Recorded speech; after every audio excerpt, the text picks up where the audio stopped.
You're listening to Blue Radio, bringing the vibe. Good afternoon, this is the Blue Radio News Update. My name is Diana Wamboi. Muslims around the world are celebrating Eid al-Adha, one of the most important occasions in the Islamic calendar. The occasion, also known as the Festival of Sacrifice, marks the climax of Hajj to Mecca and commemorates the profound act of sacrifice by Prophet Ibrahim to sacrifice his son.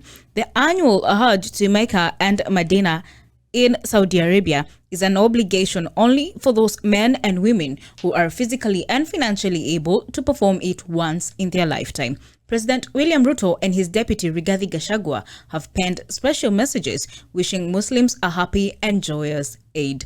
On Monday, Interior Cabinet Secretary Professor Kithure Kindiki declared Wednesday a public holiday to allow Muslims to celebrate Eid al-Adha.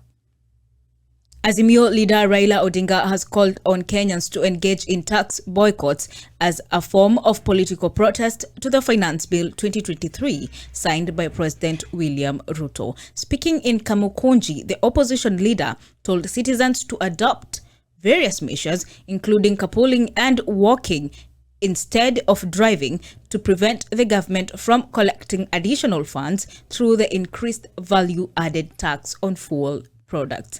The former Prime Minister also advised Matatu owners against raising fares to compensate the surge in fuel prices, adding that the police should allow public service vehicles to transport passengers beyond their usual capacities. Let us deny Ruto the fuel tax by limiting consumption of petrol and diesel. One way to do this is to carpool. Let us arrange to make regular journeys in a single vehicle whenever possible. Give each other a ride. Cut down on non-essential travel. Walk instead of driving whenever possible.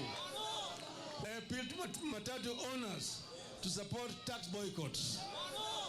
While observing safety measures, maintain the current fare, but double your carrying capacity as part of the civil disobedience.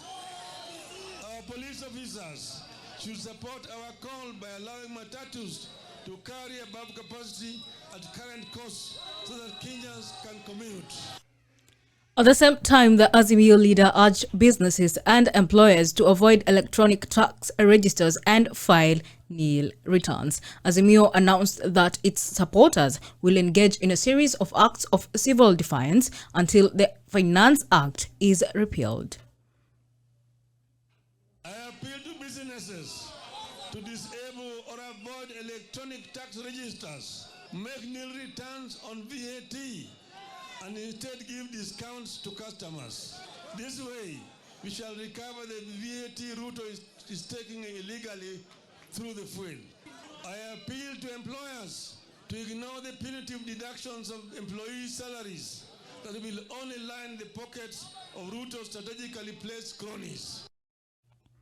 Deputy President Rigathi Gachagua has announced that the government is committed to reforming the dairy sub-sector with a focus on modernizing the new Kenya cooperative creameries factories and expanding its market. Speaking during a visit to the new KCC milk processing plant in Dandora, the second in command said the product will get market within the national and county government institutions and school feeding programs. The DP is set to convene a conference that will bring together key stakeholders in the dairy industry to develop strategies for the transformation of the subsector. Moving on, 2 women from Matungulu, Machakos County have been fined 1.5 million Kenya shillings by a Kangundo court in a defamation case. Lydia Mbondo and Juliana Musyoka, residents of Katine sub-location, were found guilty of spreading defamatory words about Joseph Kioko, accusing him of defiling and impregnating a minor on various occasions in December 2016. Principal Magistrate Martha Opanga ruled that the court had established beyond reasonable doubt that Kioko was not involved in the defilement allegations after 2 separate institutions conducted DNA tests after the girl gave birth.